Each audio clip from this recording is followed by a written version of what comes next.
catequesis de hoy, este sacramento brota directamente del misterio pascual.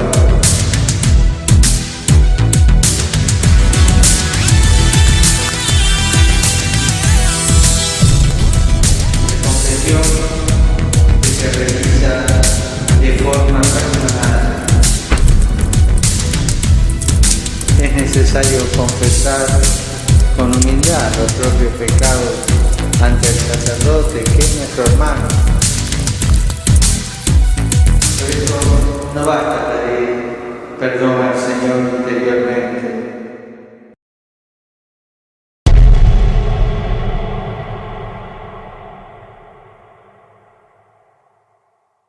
Los católicos, aunque pretendan negarlo, ellos adoran imágenes y tienen colgando cristos de madera, en el lugar de tener a un Cristo vivo en sus vidas, en la que se confiesan con hombres pecadores, en el lugar de confesarse con Dios.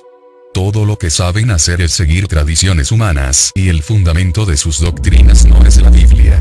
Es lo que ellos llaman el magisterio de la Iglesia, es decir, lo que los papas han enseñado a lo largo de todos los siglos. Y en lo que precisamente no está fundamentado en la palabra de Dios, sino que está fundamentado en lo que ellos creen.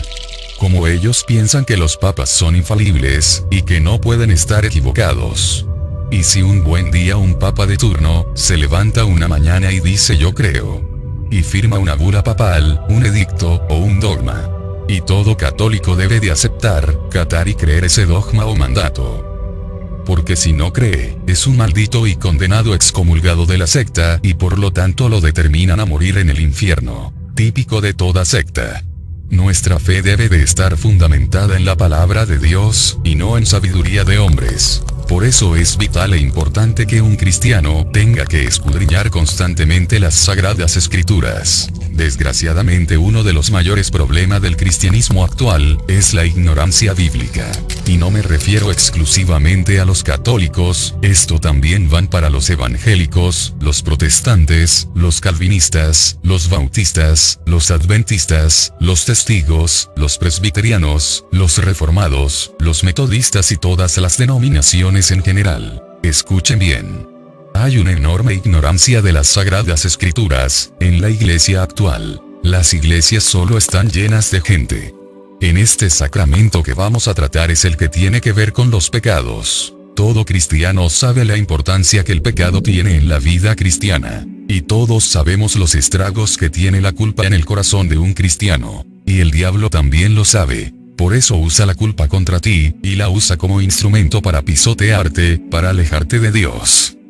Por eso es muy importante saber cuál es la verdad de todas estas cosas. Pues yo les quiero decir en resumen sobre lo que el catecismo dice, desde el artículo 1420 hasta el 1498. Hay un montón de páginas dentro del catecismo que trata justamente sobre este tema. En ellas se encuentran multitud de falacias y contradicciones en la que enseñan sobre este tema. Yo se las voy a resumir en 3 fases. Primera, la confesión auricular al sacerdote. La secta católica enseña de que si tú quieres verte libre de tus pecados, tienes que ir a un sacerdote y contarles todos tus pecados. Lo segundo que enseña, es que dicho sacerdote te puede imponer una penitencia, es decir, un castigo por tus pecados. Y lo tercero que enseña tiene que ver con las indulgencias. Las indulgencias son, por si algunos no las conocen, no son más que autoridades delegadas que según ellos tienen para administrar el perdón, y la cual a cambio de ciertas obras ellos te pueden perdonar ciertos pecados. Si tú das ciertas ofrendas, si colabora con ciertas obras de ellos, ellos te pueden perdonar ciertos pecados. Esto es en resumen lo que enseñan básicamente la secta católica sobre el perdón de los pecados. Y esta falsa doctrina está basada en este libro. Más bien, no está basada en la palabra de Dios. Por lo cual hay una enorme diferencia y las vamos a exponer. Primer punto, la confesión auricular del sacerdote. En el artículo 1493 del Catecismo dice, quien quiera obtener la reconciliación con Dios y con la Iglesia debe confesar al sacerdote todos los pecados. Y ellos ponen una serie de textos aquí, en la que nosotros vamos a ver. Pero antes vamos a darle un vistazo al 1495, que dice lo siguiente. Solo los sacerdotes que han recibido de la autoridad de la Iglesia la facultad de absolver, pueden ordinariamente perdonar los pecados en nombre de Cristo. Esto es lo que enseña la secta católica romana. Y ahora vamos a ver qué es lo que enseña la Biblia. Porque ellos citan al Evangelio de Mateo capítulo 16, versículo 19. Vamos a ver si esto es lo que enseña este Evangelio. Aquí le está hablando Jesús a Pedro y le dijo: y a ti te daré las llaves del reino de los cielos. Y todo lo que atares en la tierra será atado en los cielos. Y todo lo que desatares en la tierra será desatado en los cielos. La secta católica enseña de que aquí Jesús le estaba dando autoridad a Pedro para perdonar pecados. Y que después Pedro podía delegar esto en los obispos. La pregunta ¿es esto lo que Jesús está enseñando? Sin dudas que no. Pues lo que realmente Jesús está diciendo, es que cuando dice a ti te daré las llaves es un símbolo para abrir. ¿Y qué era lo que Pedro iba a abrir? El reino de los cielos. ¿Y cómo se abre el reino de los cielos, para que alguien pueda entrar? ¿Cómo puedo abrir el reino de los cielos para que entre una persona? La respuesta es, predicándole la palabra de Dios. Y realmente a esto es lo que se refería Jesús. Todos sabemos que Pedro en Hechos de los Apóstoles capítulo 2 en el día de Pentecostés, él fue el primero que abrió el reino de los cielos y predicó con fe en el nombre de Cristo. Al predicar el Evangelio, Pedro abrió el reino de los cielos para que la gente pudiera entrar. Pero tú también tienes esas llaves. Y vamos a ver más tarde dónde Jesús les da esa misma autoridad a todos los cristianos. Esta es la interpretación correcta. Si tomamos un texto fuera de su contexto, terminamos escribiendo un catecismo. En Mateo 18 nos dice: de cierto os digo que todo lo que atéis en la tierra, será atado en el cielo. Y todo lo que desatéis en la tierra, será desatado en el cielo. Otra vez os digo, que si dos de vosotros se pusieren de acuerdo en la tierra acerca de cualquier cosa que pidieren, les será hecho por mi Padre que está en los cielos. Por cierto, el 19 aclara bastante al versículo 18. Miren, Jesús estaba hablando aquí de perdón de pecados. Si analizamos el contexto nos daremos cuenta de que se trataba de un conflicto que había en la iglesia. Es decir, Jesús estaba hablando de los conflictos entre los hermanos. Y nos dice el versículo 15, si tienes algo en contra de tu hermano ve a él, y arréglenlo estando tú y él solo. Y si no se soluciona toma con él a 2 o 3 testigos, para que en presencia de 2 o 3 testigos, conste toda palabra. Y si no se soluciona llévalo a la iglesia, y si no obedece a la iglesia, tenlo por gentil y publicano. Es decir, tenlo por un no cristiano. Y todo lo que se atare en la tierra será atado en los cielos. A lo que Jesús se refería era a la disciplina. No está hablando del perdón de pecados. Estaba hablando de la disciplina dentro del cuerpo de Cristo. ¿Qué tiene que ver esto de que ellos como sacerdotes tienen la autoridad en librar los pecados? ¿Quiénes son ellos para absolver de culpa y pecado? ¿Quién es el Papa, el Obispo o el Cardenal para perdonar pecados? Ni siquiera se está hablando aquí de pecado, sino más bien de disciplina. No hay ni un solo pasaje de la Biblia donde diga que tú puedas perdonar pecados, o que un pastor pueda perdonar pecados. Ni uno. La secta católica dice que solo los sacerdotes lo pueden hacer. Pero lean a Primera de Pedro capítulo 2, 9, que dice: mas vosotros sois linaje escogido, real sacerdocio, nación santa, pueblo adquirido por Dios, para que anunciéis las virtudes de aquel que os llamó de las tinieblas a su luz admirable. Vosotros que en otro tiempo no erais pueblo, pero que ahora sois pueblo de Dios. Que en otro tiempo no habíais alcanzado misericordia, pero ahora habéis alcanzado misericordia. El apóstol Pedro nos dice aquí que todos nosotros somos sacerdotes. Escuchen bien, todos los cristianos somos sacerdotes. Porque ya no estamos bajo el antiguo pacto. En el antiguo pacto, en el pacto de la ley, Dios estableció un sacerdocio levítico en la familia de Leví. El sacerdocio solo en los descendientes de la tribu de Leví podían ser sacerdotes. Pero en el nuevo pacto el sacerdocio fue abrogado, porque ahora tenemos un sumo sacerdote que rompió ese velo, que nos separaba del lugar santísimo. Él nos abrió el camino, por tanto ya no necesitamos intermediario entre Dios y nosotros. El único intermediario entre Dios y los hombres es Jesucristo. Primera de Timoteo 2, 5. Por tanto es importante entender esto. Si ellos dicen que solo los sacerdotes pueden perdonar pecados, entonces todos los cristianos pueden hacerlo. Pero no es verdad porque la Biblia no enseña eso. Vamos a ir al Evangelio de Marcos 2, versículo 7. Quiero que vengan conmigo en el Salmo 32, 1, 5, lo que nos dice el rey David. Bienaventurado aquel cuya transgresión ha sido perdonada, y cubierto su pecado. Bienaventurado el hombre a quien Jehová no culpa de iniquidad, y en cuyo espíritu no hay engaño. Mientras callé, se envejecieron mis huesos en mi gemir todo el día. Porque de día y de noche se agravó sobre mí tu mano. Se volvió mi verdor en sequedades de verano. Mi pecado te declaré, y no encubrí mi iniquidad. Díganme ustedes, ¿dice aquí acaso confesaré mis pecados al Papa y él perdonará mis pecados? ¿A quién nos dice la Biblia que debemos de confesar nuestros pecados? David estaba 100% seguro que una vez que él confesara sus pecados al Señor, él iba a ser perdonado. No necesitaba la intercesión de ningún hombre. Él no llamó al profeta Natán para pedirle la absolución de su pecado. Él sabía que solo Dios podía perdonar sus pecados. Por eso existe una enorme diferencia en lo que los hombres enseñan según sus tradiciones, y lo que la palabra de Dios nos enseña por inspiración del Espíritu Santo. Segundo punto. El sacerdote puede poner ciertas penitencias para que expíes tus pecados, así lo afirma la secta.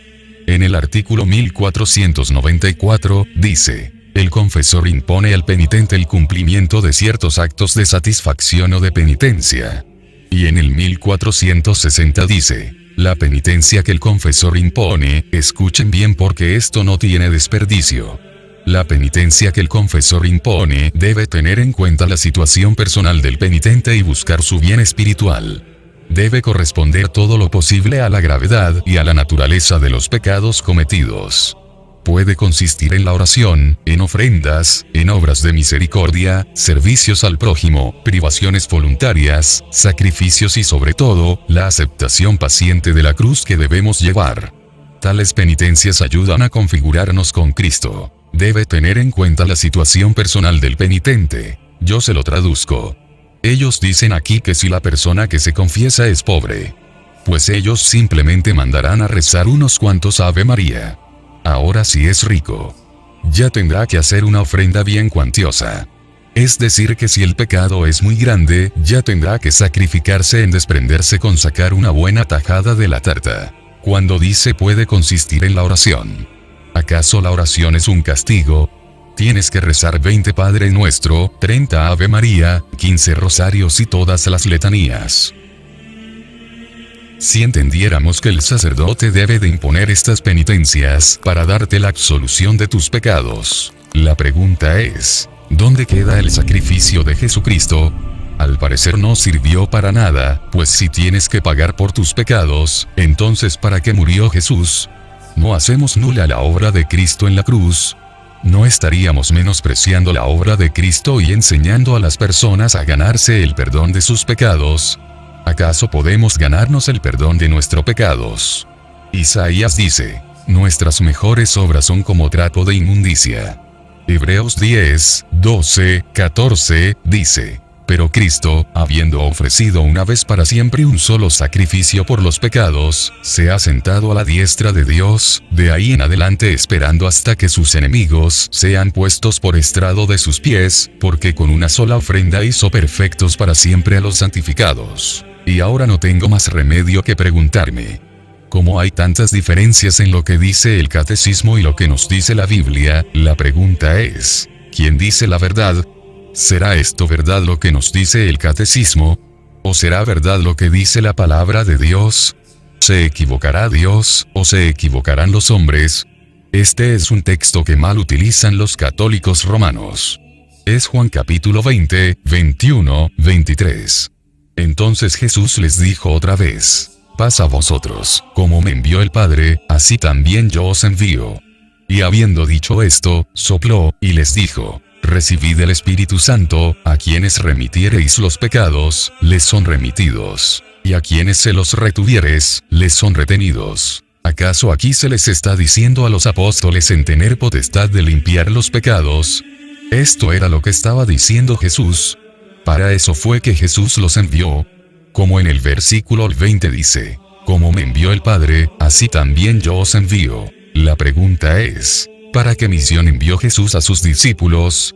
Toda potestad me he dada en los cielos y en la tierra, por tanto id, a ser discípulos por todas las naciones, bautizándolo en el nombre del Padre, del Hijo y el Espíritu Santo, y enseñándole todas las cosas que os he mandado. Para eso fue que mandó Jesús a sus discípulos, para predicar el Evangelio. No para que ellos les limpien ningún pecado. Cuando se le predica el Evangelio a una persona, se le está dando la oportunidad de que esa persona se libere de sus pecados. Eso no quiere decir que seamos nosotros quien se la liberamos. Cuando la persona cree en Cristo, se arrepiente de sus pecados, pide perdón a Dios y le abre su corazón a Jesucristo, los pecados de esa persona les han sido remitidos. Pero cuando esa persona cierra su corazón, aunque le prediquemos el Evangelio a esa persona, pues sigue reteniendo sus pecados. Y si alguien es un pecador y no le predicamos, les estamos reteniendo sus pecados. Esto es lo que dice la palabra de Dios. ¿Cómo ellos creerán sin haber quien le predique? Por tanto, lo que Jesús les estaba encomendando a sus discípulos era que vayan y prediquen el Evangelio. No significa de que nosotros tengamos el poder y la autoridad de decir yo te limpio de tus pecados.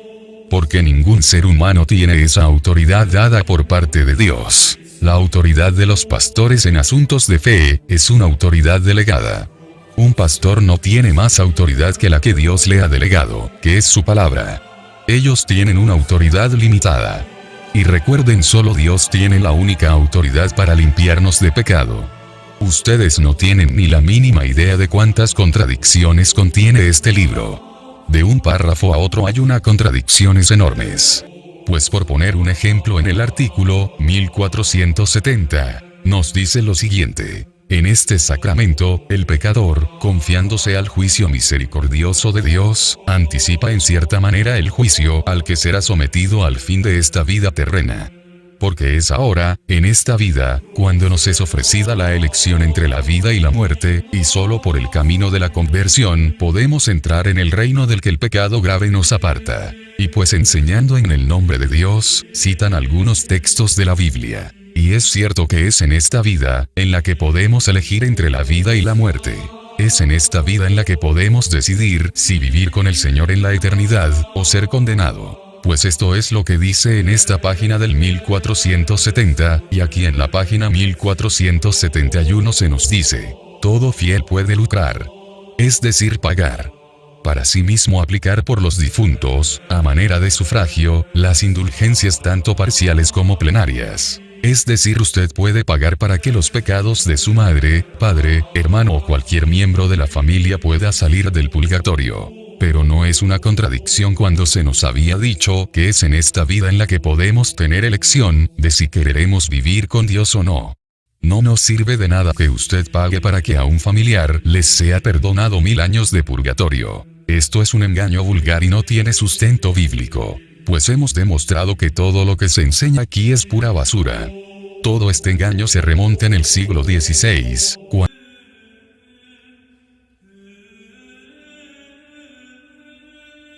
Y para finalizar les voy a presentar las declaraciones en los propios labios del mismo Papa Francisco. Y podrán ver cuántas contradicciones y falsedades enseña y dice en el nombre de Dios. Espero que este video les haya sido útil. Nos encontraremos en el próximo video de los sacramentos. Carlos Blanco estuvo con ustedes. Que la bendición de Dios esté en sus vidas.